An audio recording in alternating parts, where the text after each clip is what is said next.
বুঝতেই পারছো এখন ব্রেকফাস্ট বানাচ্ছি, চিংড়ি মাছের রেসিপি করব, তাই ভাবলাম তোমাদের সাথে শেয়ার করি। আমার মনে হয় তোমাদের ভালো লাগবে।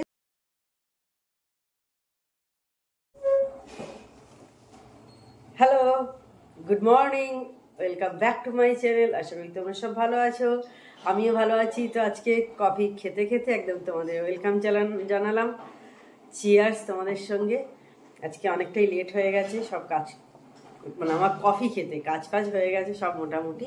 আমার কফিটা খেতে একটু দেরি হয়ে গেছে, কারণ কিছু কাজ ছিল, কিছু কাছাকাছি করার ছিল, সেগুলো করে নিলাম। কালকে যা ওয়েদার গেছে, আজকে এখনো পর্যন্ত বৃষ্টি নেই, তবে রোদও ওঠেনি। আমার মনে হচ্ছে বেলার দিকে আজকে রোদ্দুর উঠবে ভালো মতো, জানি না। তারপর তো চলে এসেছি কফিকে, এবার ডিমটা আছে। আর আজকে তুলনামূলক ঠান্ডাটা কিন্তু অনেকটাই কম আছে, অন্তত আমার মনে হচ্ছে যে অত ঠান্ডা লাগছে না। কিন্তু যখন শুয়েছিলাম কম্বলের থেকে বেরোনোর সময় ঠান্ডা লাগছিল, কিন্তু তারপরে এখন দেখছি অত ঠান্ডাটা নেই। কয়েকদিন যাবত যেরকম ছিল, আবার পড়বে ঠান্ডা নিশ্চয়ই।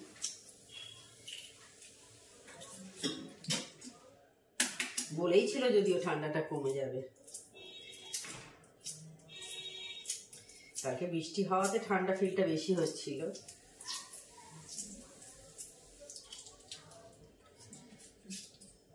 হয়ে গেল অনেক কিছু, পরেও দেখবে আমাদের পা ফাটার সমস্যা মেটে না। তো বন্ধুরা, তোমরা সবসময়তে বাড়িতে যখনই থাকবে মোজা পরে থাকবে, বা রাস্তায় বেরোচ্ছ সেই সময়তেও পরে থাকবে। দেখবে এতে কিন্তু পা ফাটার সমস্যা অনেক কমে যায়। আমরা অনেক কিছু লাগাই, ক্রিম লাগাই, পেডিকিওর ম্যানিকিওর করি, কিন্তু তাতেও কিন্তু যেতে চায় না। দেখবে আবার হয়, রোজ রোজ তো আর কেউ পেডিকিওর ম্যানিকিওর করতে পারে না, কিন্তু সবসময় মোজা পরে থাকবে, দেখবে পা ফাটার সমস্যা অনেক কমে যাবে।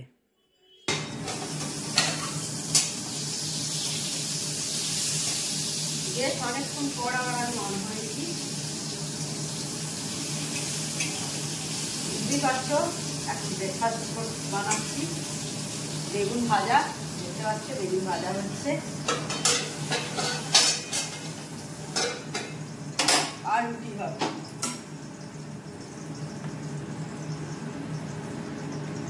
ছাদে জামা কাপড় দিয়ে চলে এসেছি। আজকে ওয়েদার মোটামুটি ঠিকই আছে, ঠান্ডা সেরকম একেবারে কিন্তু খুব ঠান্ডা কমে গেছে, মানে অনেকটাই কমে গেছে ঠান্ডা, যেরকম পড়েছিল অনেক কমে গেছে। ছাদে গিয়েও তো বোঝা যায়, ঘরের মধ্যে দেখবে গ্যাসের ধারে কাজ করলে তুমি অত বুঝতে পারবে না যে কতটা ঠান্ডা লাগছে। আর সারাক্ষণ কেউ গিয়ে বারান্দায় দাঁড়িয়ে থাকতে পারে না। আমার তো সেরকম সকালের দিকে এই হয়, টাইমই হয়, রান্নাঘরেই কেটে যায় সকালটা। সে আমাদের মেয়েদের প্রত্যেকেই তাই না, রান্নাঘরে বেশি সময় কেটে যায়। তাও আমার ঝর্ণা দিয়ে আছে, যাদের শখ করা তাদের তো আরো সময় কাটতে রান্নাঘরে অনেক বেশি সময় কাটে।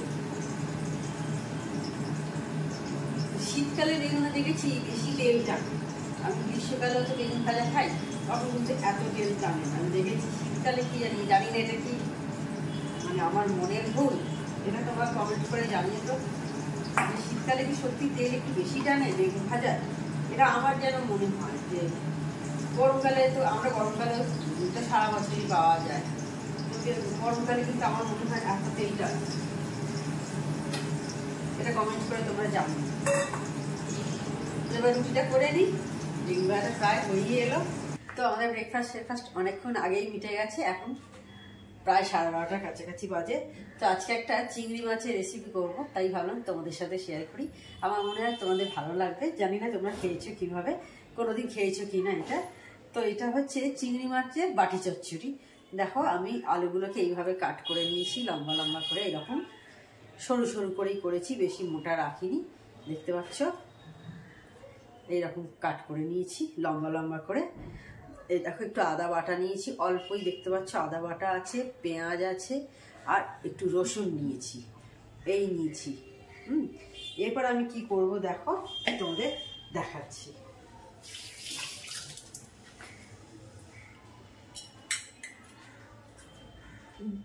তিন পলার মতো আমি তেল নিলাম। দেখো আমার পলাটা কিন্তু খুব বড় নয়, কিন্তু একদমই ছোট। আমি ক্যামেরাতে কিরকম আসছে আমি জানি না, 4 পলাই দিই, কারণ একদম ছোট তো।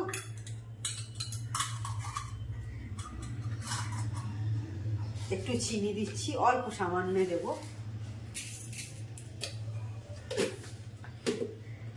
নুন দেব,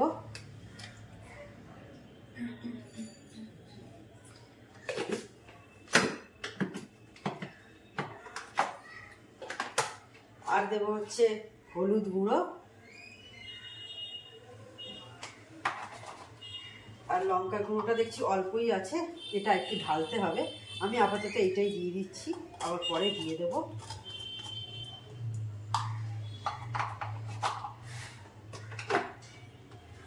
এবার দিয়ে আমি দেখো চিংড়ি মাছ, খুব বড় সাইজের নয়, এরকম মিডিয়াম সাইজ যেগুলো হয় সেইগুলো আমি এখানে দিয়ে দিলাম।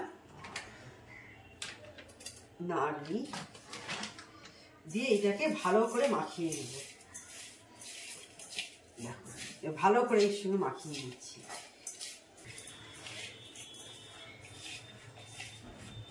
এই বাটি চচ্চড়ি, এবার এটা আমি বসিয়ে দেবো। ভালো করে মাখিয়ে নিতে হবে সব মশলাগুলো একসাথে।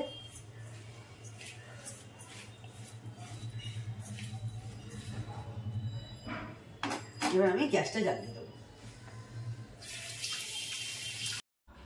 তো বাটি চচ্চড়ি, চিংড়ি মাছে বাটি চচ্চড়ি বসানোর আগে আমি অল্প একটু জল দিয়েছিলাম, আলুগুলো যাতে সেদ্ধ হয় ভালোভাবে, অল্প জল দিয়েছিলাম। আর একটা জিনিস আমি মিস করে গেছি, সেটা হচ্ছে কাঁচা লঙ্কা দিতে আমি ভুলে গেছিলাম।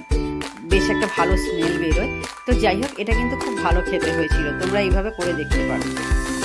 তো আজ কি রান্না হয়েছে একবার চট করে তোমাদের দেখিয়ে দিই। দেখো হাঁড়িতে ভাত আছে, আর আজকে আমাদের ফার্স্ট টাইম এটা হয়েছে সর্ষে শাক, আমরা এর আগে কোনোদিন খাইনি। আর এদিকে মা পাঠিয়েছে একটু সজনে ফুল, পোস্ত পাঠিয়েছে সজনে ফুলের, দেখতে পাচ্ছ দারুণ লাগে খেতে। এটাও জানি না কীরকম হয়েছে। আর এইদিকে আমি তখন করলাম মাছ আছে, তোমাদের জানি।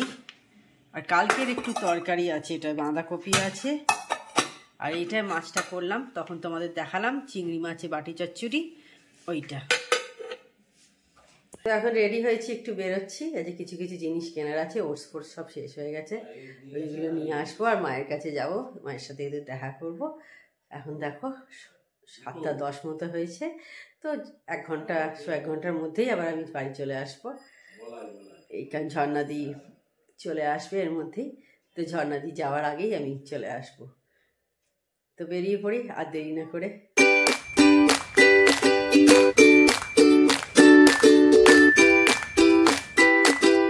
তো এখন আমি দোকানে চলে এসেছি কিনতে, দেখতে পাচ্ছ একটু একটু তোমাদের আমাদের এখানকার রাস্তাঘাট শেয়ার করছি। দোকান দেখতে পাচ্ছ, এই দেখো ফুলের দোকান দেখতে পেলে, গাছ আছে এখানে সব। আর সামনেই দেখতে পাচ্ছ সবজি বাজার, আর সামনেই আমি একটা দোকানে ঢুকবো আর কি। তো ওই ওটস কিনবো। আর এই হচ্ছে আমাদের এখানকার কালী ঠাকুরের মন্দির বাজারের। আর এই দেখো দেখতে পাচ্ছ, আর এই দোকানেই আমি যাব। তো বেরিয়েছিলাম, তখন তোমাদের বললাম কিছু কিছু কেনার আছে। এই দেখো এই টোস্ট বিস্কুট কিনে এনেছি, এই টোস্ট আমার খুব ভালো লাগে খেতে। ওই এখন নানা রকম যে সমস্ত বেরিয়েছে আমার অত ভালো লাগে না। আর ওটস কিনে এনেছি, দাঁড়াও দেখাচ্ছি।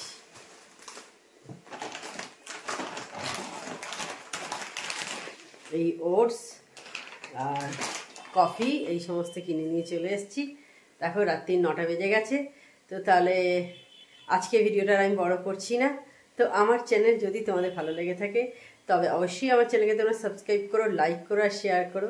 আর যেসব বন্ধুরা এখনো পর্যন্ত আমার চ্যানেলকে সাবস্ক্রাইব করোনি, তার চটপট আমার চ্যানেলকে সাবস্ক্রাইব করে দিও। Tata, good night, sweet dreams.